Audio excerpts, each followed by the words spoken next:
에스겔 17장. 주님께서 내게 말씀하셨다. 사람아, 수수께끼와 비유를 이스라엘 백성에게 말하여라. 그들에게 말하기를 주 여호와의 말씀에 날개가 크고 깃은 길며 털이 수북하고 색깔이 화려한 독수리 한 마리가 레바논으로 날아가 백향목 꼭대기에 올라앉아 연한 가지를 꺾어 가지고 상인들의 땅으로 가져갔다. 그리고 그것을 상인들의 마을에 심었다. 그리고 독수리는 그 땅에서 씨를 가져다가 물가에 심은 포도나무처럼 비옥한 땅에 심었다. 그러자 심은 씨앗이 자라 땅 위에 얕게 퍼진 싱싱한 포도나무가 되었다. 그 가지들은 독수리를 향해 뻗었고 그 뿌리는 독수리 아래쪽으로 뻗었다. 거기에서 굵고 가는 온갖 가지들이 자라고 새로운 잎새들이 나왔다. 또 날개가 크고 기침 않는 큰 독수리 한 마리가 있었다. 그런데 그 포도나무가 뿌리를 그 독수리 쪽으로 뻗기 시작했다. 그 독수리에게서 더 많은 물을 받으려고 가지들도 그 독수리를 향해 뻗어나갔다. 그 포도나무들을 물가의 비옥한 땅에 심은 것은 가지를 풍성하게 하고 많은 열매를 맺어 풍성한 포도나무가 되기 위함이었다. 너는 그들에게 주 여호와께서 다음과 같이 말씀하신다고 전하여라. 그 포도나무는 더 뻗어나가지 않을 것이다. 첫 번째, 독수리가 그 뿌리를 뽑고 그 열매를 따먹으면 포도나무가 시들어버리고 연한 새싹들도 말라 죽을 것이다. 그 포도나무를 뿌리째 뽑는데 많은 힘이나 사람이 필요하지 않을 것이다. 그 포도나무를 다른 곳에 다시 심어도 살아나지 못할 것이다. 동풍이 불어오며 완전히 시들어 죽어버릴 것이다. 자라던 그 땅에서 말라버릴 것이다. 여호와께서 다시 내게 말씀하셨다. 저 반역하는 백성에게 이 모든 것이 무엇을 뜻하는지 아느냐 하고 묻거라. 바빌로니아 왕이 예루살렘에 와서 왕과 귀족들을 붙잡아 바빌론으로 데려갔다. 그는 왕족 중 한 사람을 세워 언약을 맺고 충성할 것을 맹세하게 했다. 또 그는 이스라엘의 지도자들도 붙잡아갔다. 이는 이스라엘 힘없는 나라로 만들어 다시는 강한 나라가 되지 못하게 하고 바빌로니아 왕과 맺은 언약을 지켜야만 살아남을 수 있게 한 것이다.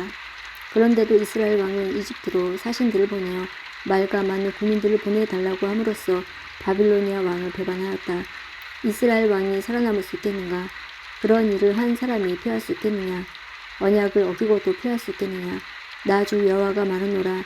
나의 삶을 두고 맹세하지만 그는 바빌론에서 죽는다. 바빌로니아 왕이 그를 이스라엘 왕으로 세웠지만 그가 맹세를 어기고 바빌로니아 왕과 맺은 언약을 깨뜨렸으므로 그는 바빌론 땅에서 죽을 것이다. 바빌론 사람들이 토성을 쌓고 예루살렘을 공격하여 많은 사람을 죽이려 할 때 이집트 왕은 강한 군대와 많은 군사들이 있어도 이스라엘 왕을 돕지 않을 것이다. 이스라엘 왕은 언약을 어김으로써 맹세를 업신여겼다. 그는 손을 들고 바빌로니아 왕에게 충성을 맹세했지만 이 모든 일을 했으므로 형벌을 피할 길이 없을 것이다. 그러므로 나 주 여호와가 말한다. 나의 삶을 두고 맹세하지만 내 맹세를 무시하고 내 언약을 깨뜨린 이스라엘 왕에게 반드시 보복할 것이다. 내가 그 위에 그물을 쳐서 내 덫에 걸리게 하고 그를 바빌론으로 끌고 가서 내게 대항한 모든 죄를 심판하겠다. 도망가는 모든 군사들은 칼에 맞아 죽을 것이며 살아남은 사람도 바람에 날려 흩어질 것이다. 그때의 너희는 나 여호와가 말했다는 것을 알게 될 것이다. 나 주 여호와가 말한다. 내가 백향목 꼭대기에서 어린 가지 하나를 꺾어다가 심겠다. 나무 꼭대기 가지 끝에서 연한 가지를 꺾어 높고 큰 산 위에 심겠다. 내가 그 가지를 이스라엘의 높은 산 위에 심으면 그 가지가 무성해지고 많은 열매를 맺어 큰 백향목이 될 것이다. 온갖 새들이 그 나무에 둥지를 틀고 나뭇가지 사이에 보금자리를 만들어 살 것이다. 그때 내가 높은 나무는 낮추고 낮은 나무는 높이고 푸른 나무는 마르게 하고 마른 나무는 풍성하게 하는 여호와인 줄 알게 하겠다. 나 여호와가 말했으니 그대로 이루어질 것이다. 에스겔 18장. 여호와께서 내게 말씀하셨다. 이스라엘 땅에 아버지가 신 포도를 먹었으므로 자녀가 이가시다라는 속담도 떠도니 그것이 어떻게 된 일이냐. 나 주 여호와가 말한다. 나의 삶을 두고 맹세하지만 너희가 다시는 이스라엘에서 이 속담을 쓰지 못하게 될 것이다. 모든 생명은 다 내 것이다. 아버지의 생명이 내 것이고 그 아들의 생명도 내 것이니 죄를 짓는 그 사람이 죽을 것이다. 만일 어떤 사람이 의롭게 살면서 올바른 일을 하고 산 위에 산당에서 음식을 먹지 않고 이스라엘의 우상들에게 눈길을 주지 않으며 이웃의 아내와 가늠하지 않으며 월경을 하고 있는 여자와 잠자리를 같이 하지 않으며 또 그가 사람을 학대하지 않고 빚지는 사람이 담보로 맡긴 것을 돌려주며 남의 물건을 빼앗지 않으며 배고픈 사람에게 먹을 것을 주며 헐벗은 사람에게 입을 옷을 주며 부당한 이익을 얻기 위해서 돈을 빌리거나 지나친 이자를 받지 않고 악한 일에서 손을 떼며 사람들 사이의 일을 공정하게 판단하고 또 그가 내 계명들을 지키고 내 율법들을 잘 지킨다면 그 사람은 의로운 사람이 된다. 그는 반드시 살 것이다. 나 주 여호와의 말이다. 그런데 이 사람에게 선한 일은 하나도 하지 않고 사람을 죽이는 난폭한 아들이 있다고 하자 그의 아버지와는 반대로 이러한 죄들을 이 아들이 저질렀다고 하자 곧 그가 산 이외에 신당에서 음식을 먹거나 이웃의 아내와 잠자리를 같이 하거나 또 가난하고 어려운 사람을 학대하거나 남의 것을 강도질하거나 빚진 사람이 담보로 맡긴 것을 돌려주지 않거나 우상들에게 눈길을 주거나 혐오스러운 일들을 하거나 또 옳지 못한 이익이나 지나친 이자를 바라고 돈을 빌려 주었다고 한다면 이 아들이 살 수 있겠느냐? 그는 살 수 없다. 그가 이 모든 혐오스러운 일들을 저질렀으므로 그는 반드시 죽어야 할 것이다. 자기 피는 자기에게로 돌아가야 한다. 그런데 그에게 아들이 있다 하자 자기 아버지가 저지른 모든 죄를 보고도 아버지처럼 살지 않고 산 후에 신당에서 음식을 먹지 않으며 이스라엘의 우상에게 눈길을 주지 않으며 이웃의 아내와 잠자리를 같이 하지 않으며 또 사람을 학대하지 않으며 돈을 빌려줄 때 담보를 받지 않고 남의 물건을 빼앗지 않으며 배고픈 사람에게 음식을 주고 헐벗은 사람에게 옷을 주며 또 그가 악한 일에서 손을 떼며 돈을 빌려줄 때에 높은 이자나 부당한 이익을 얻으려 하지 않으며 내 율법대로 살아가며 내 규정대를 잘 지킨다고 한다면 그 사람은 자기 아버지의 죄 때문에 죽지 않고 반드시 살 것이다. 하지만 그의 아버지는 옳지 못한 방법으로 남의 돈을 빼앗고 형제의 것을 훔쳤으며 그의 백성 가운데 좋지 않은 일을 했으므로 그는 자기 죄 때문에 죽을 것이다. 그런데 너희는 아버지가 죄를 지었는데 왜 아들이 벌을 받지 않느냐고 묻는다. 그러나 아들은 옳고 바른 일을 했으며 내 규례들을 다 지켰으므로 반드시 살 것이다. 죄를 짓는 바로 그 사람이 죽을 것이다. 아버지의 죄 때문에 아들이 벌을 받는 일은 없을 것이다. 또 아들의 죄 때문에 아버지가 벌을 받는 일도 없을 것이다. 이는 의로운 사람의 의는 그 사람의 것이며 악한 사람의 악도 자기의 몫이기 때문이다.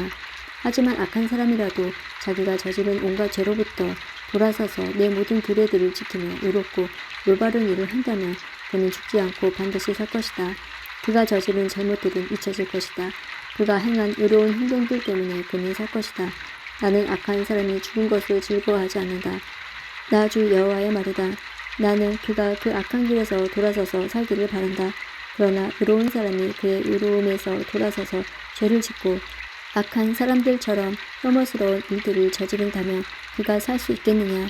그가 한 모든 의로운 일들은 다 잊혀질 것이다. 그가 의로운 길에서 돌아서서 죄를 지었으므로 그는 자기의 죄 때문에 죽을 것이다. 그런데도 너희는 주님의 방식은 공정하지 않다라고 불평한다. 이스라엘 백성아, 들어라. 내가 공정하지 않더냐. 오히려 너희가 하는 일이 공정하지 못하다. 의로운 사람이 의로운 길에서 돌아서서 죄를 짓는다면 그는 죽을 것이다. 그는 죄를 지었기 때문에 죽는 것이다. 반대로 악한 사람이 악한 길에서 돌아서서 의롭고 올바른 일을 한다면 그는 자기 목숨을 건질 것이다. 그는 자기가 저지른 못된 행위들을 생각하고 모든 죄에서 떠났으므로 반드시 죽지 않고 살 것이다. 그런데도 이스라엘 백성은 주님의 방식은 공정하지 않다라고 말한다. 이스라엘 백성아, 내가 하는 일이 공정하지 않더냐. 오히려 너희가 하는 일이 공정하지 못하다. 그러므로 이스라엘 백성아, 내가 너희를 각 사람이 한 일에 따라 심판하겠다. 나 주 여호와의 말이다. 회개하고 죄에서 돌아서라. 그러면 죄 때문에 망하는 일이 없을 것이다. 너희가 지은 모든 죄를 버리고 새 마음과 새 정신을 가져라. 이스라엘 백성아, 왜 너희가 죽으려고 하느냐. 나 주 여호와가 말한다. 나는 누구든 죽는 것을 즐거워하지 않는다. 회개하여라. 그러면 살 수 있다. 에스겔 19장. 이스라엘의 지도자들을 위해 슬픈 노래를 불러라. 너는 이렇게 노래하여라. 내 어머니는 많은 사자들 가운데 용맹스러운 암사자였다.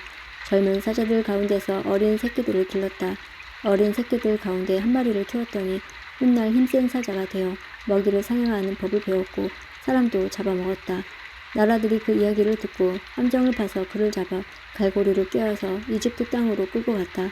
암사자는 기다리다가 희망이 없어진 것을 알고 새끼들 가운데서 하나를 데려다가 힘센 사자로 키웠다. 그 새끼는 사자들과 어울려 다니다가 힘센 사자가 되었다. 먹이를 잡는 법을 배웠고 사람도 잡아먹었다. 그가 사람들의 굳건한 성벽을 헐고 성을 파괴하였다. 그가 으르렁거리니 온 땅과 그 안에 있는 모든 사람들이 두려워 벌벌 떨었다. 그러다가 여러 나라들이 그를 치려고 사방에서 몰려왔다. 그들이 그를 위해 그물을 치고 함정을 파서 그를 잡았다. 그들은 갈고리를 깨어 철창 속에 집어넣고 바빌로니아 왕에게 끌고 왔다. 그리고 그를 옥에 넣으니 다시는 이스라엘 산에서 그의 으르렁대는 소리가 들리지 않았다. 내 어머니는 밀가에 심은 포도나무 같아서 풍성한 물 덕분에 가지가 무성하고 열매를 많이 맺었다. 그 포도나무의 가지는 튼튼하여 왕이 지니는 홀이 되었다. 그 가지는 높이 자라서 다른 나무들 가운데 돋보였고 높고 가지가 많아 눈에 띄는 나무가 되었다. 그러나 분노 가운데 그 뿌리가 뽑혀 땅에 내던져지니 동풍이 불어와 그 과일이 마르고 튼튼한 가지들은 말라서 불에 타버렸다. 이제는 그 나무가 메마르고 물이 없는 사막에 심겨져 있다. 불이 포도나무의 큰 가지에 붙어 그 과일마저 삼켜버리니 왕이 홀로 적합한 튼튼한 가지가 하나도 남지 않게 되었다. 이것은 슬픈 노래이니 장례식 때 불러져야 할 것이다.